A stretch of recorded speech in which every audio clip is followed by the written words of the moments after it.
Okay, so you should have annotated these first three paragraphs. Now we're going to move on to this fourth paragraph. And this fourth paragraph is going to be your counterclaim and your rebuttal. The counterclaim is going to be what the opposing side might have to say about the topic that you chose. And the rebuttal is going to be where you type, they have a good point, but they're also still wrong. So let's start by reading this paragraph, which says, some people argue that college isn't needed for success. That people like Steve Jobs or Mark Zuckerberg prove that hard work, determination, and creativity are just as good as, if not better than, a college degree. However, the reason these people are famous is because they are the exception to the rule. If everyone could get extremely wealthy without getting a degree, then everyone would be doing it. For most people, financial success is going to be much more likely if they graduate from college. Another reason some people suggest college isn't worth it is that many students take out huge student loans that are difficult to pay back. It's true that tuition can be very expensive. According to Insider Higher Ed, the average student loan debt for graduates of four-year colleges in 2017 was $28,650. And that's a lot of money. But since lifetime income for college graduates is, on average, $1 million higher than the lifetime earnings of high school graduates, this debt is still worth taking on. There are also ways to reduce this need.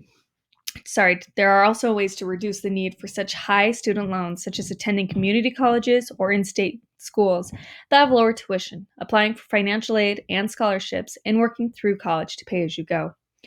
So, like I said before, we're looking for counterclaims. So some counterclaim argument starters can be the opposing view is that some people think that, some people may say, one might object here that, it might seem that, and it's true that, or admittedly.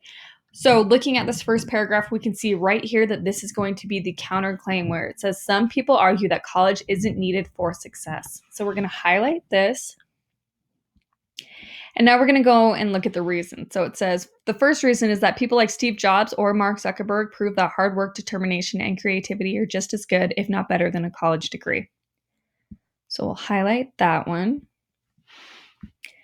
Now, this is where our rebuttal is going to come from, and it's going to be like, yeah, that's a good point, but the reason these people are famous is because they are the exception to the rule.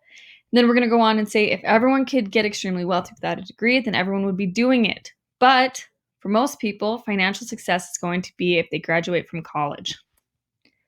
So we'll highlight this. Now, another reason they have is that people suggest college isn't worth it and that many students take out huge loans that are difficult to pay back. So we'll highlight that one orange because that is the same. That's going to be another reason to support their claim. And then here comes our rebuttal once more. It's true that tuition can be very expensive. And then it says, according to Insider Higher Ed, and then it talks about how the average loan is around $28,000, and it's a lot of money. And then our rebuttal, but since lifetime income for graduates is on average $1 million higher than the lifetime earning of high school graduates, this debt is still worth taking on. Oops. So I'll highlight this because this is our rebuttal, so it's going to be yellow. Okay. So then it goes on to say there are also ways to reduce the need for such high student loans, such as attending community colleges or in-state schools that have lower tuition, applying for financial aid and scholarships, and working through college to pay as you go. So this is also going to be another way that we are using our rebuttal. So make sure that when you are writing your own counterclaim paragraph that you have your counterclaim, which is going to be this in green. You have your reasons, which are going to be here in here in orange. And then you have your rebuttal, which is going to be here in yellow. And make sure that when you are doing your rebuttal, that also part of it has this citation and evidence to go with it. So I'm going to also highlight that in yellow. All right, and then you are done.